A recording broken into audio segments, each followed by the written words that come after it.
Centre Mushtaq साहब, आपकी ये जो करारदादें सेनेट के अंदर पेश की जा रही हैं, अब 3 हो गई इनकी तादाद। ये मखसूस सेनेटर साहिबान समझते हैं कि मौसम और सिक्योरिटी की बेसिस के ऊपर इलेक्शन नहीं होना चाहिए इन हालात के अंदर। ये आपकी नज़र में कोई एजेंडा है सीक्रेट, या फिर ये वाकई इनके सीरियस कंसर्न्स हैं? मैं इस पर भी बात करूंगा, लेकिन एक तवज्जो आपकी दिलाना चाहता हूं और जो शुरका मौजूद हैं डिस्कशन में आपके, उनके लिए कि देखिए, सुप्रीम कोर्ट ने चंद दिन पहले आर्टिकल 62(1)(f के बारे में एक फैसला किया था, अगर आपको याद हो।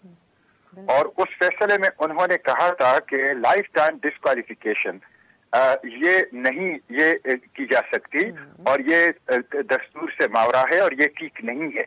यानी एक शख्स को बहन करना कि वो अमीन और सादिक नहीं है तो वो इलेक्शन के अंदर हिस्सा नहीं ले सकते और वो डिस्क्वालीफाई हैं।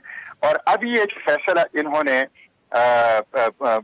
तौसीक की है इलेक्शन कमीशन के फैसले की, ये दरअसल उस फैसले की जिसकी सयाही भी खुश्क नहीं हुई थी, उसके खिलाफ या उसके बरक्स है।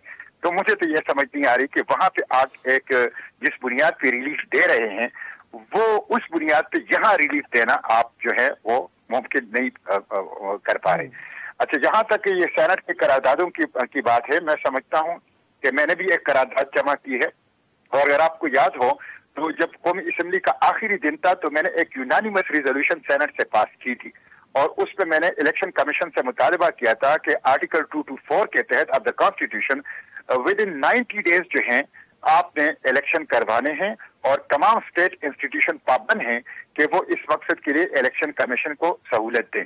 इलेक्शन कमीशन ने अपनी दस्तूरी जिम्मेदारी इस हवाले से पूरी नहीं की, जिसके बाद जो है जाके कोई सुप्रीम कोर्ट ने 8 फरवरी का एक फैसला दिया है इंतखाबात का।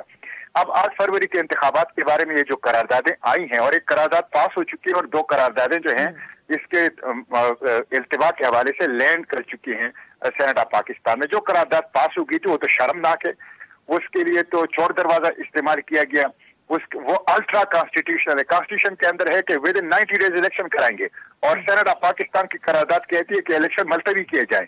तो इस सेनेट के पास तो ये इख्तियार ही नहीं है कि वो दस्तूर से मावरा कोई रिजोल्यूशन पास करे, और फिर वो चोर दरवाजे से फिर उसके लिए सेनेट के जो कवायद जवाबित हैं, जो रूल्स ऑफ बिजनेस है, उसको पांव तले रूंध दिया गया।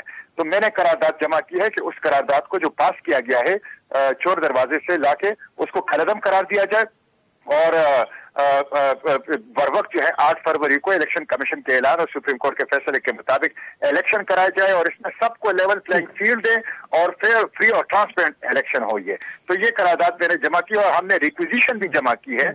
मैंने दस्तखत रिक्विजिशन पे कर लिए हैं, पीटीआई वालों ने भी रिक्विजिशन पे दस्तखत कर लिए हैं, पीपल्स पार्टी से भी मेरी बात हो गई, सेनेटर ताज हैदर साहब से, सेक्रेटरी जनरल जो पाकिस्तान पीपल्स पार्टी के, हमारी आपस में भी बात हुई उनसे, और वो भी एग्री है कि वो भी दस्तखत करेंगे। हम इजलास रिक्विजिट करना चाहते हैं, रिक्विजिशन करना चाहते हैं, और हम चाहते हैं कि ये सेनेट का इजलास हो। और मैं चेयरमैन सेनेट से भी आपके तवज्जुह से मुतालबा करता हूँ, हुकूमत से भी मुतालबा करूँ, इजलास बुलाएं ताकि हम इस पे डिबेट कर लें। दहशत गर्दों की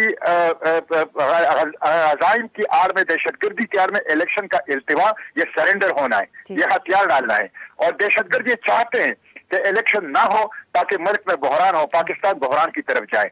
और जब आप भी इलेक्शन का इल्तिवा करते हैं तो दरअसल आप और दहशतगर्द पे एक पेज पर हैं, और आप दहशतगर्दों के मकासद ही पूरे कर रहे हैं, और जो टारगेट और हदफ दहशतगर्दों का है, आप उसी टारगेट और हदफ में सहूलतकार और फैसिलिटेटर बन रहे हैं। तो ये इंशाल्लाह हम नहीं करने देंगे। सेनेट का इजलास बुलाया जाए ताकि हम इस पर डिबेट करें, लोग इसको देखें, और फिर वोटिंग हो, सब वोट में हिस्सा लें, खुलकर एक रूल्स के मुताबिक, रूल्स ऑफ बिजनेस के मुताबिक रिजोल्यूशन मूव हो, मेरी रिजोल्यूशन वो आ जाए, और उसके ऊपर वोटिंग हो, उसके ऊपर डिबेट हो, ताकि कौम को पता चले कि कौन इलेक्शन का इल्तिवा चाहते हैं और कौन सुप्रीम कोर्ट और इलेक्शन कमीशन के ऐलान के मुताबिक बर वक्त इलेक्शन चाहते हैं।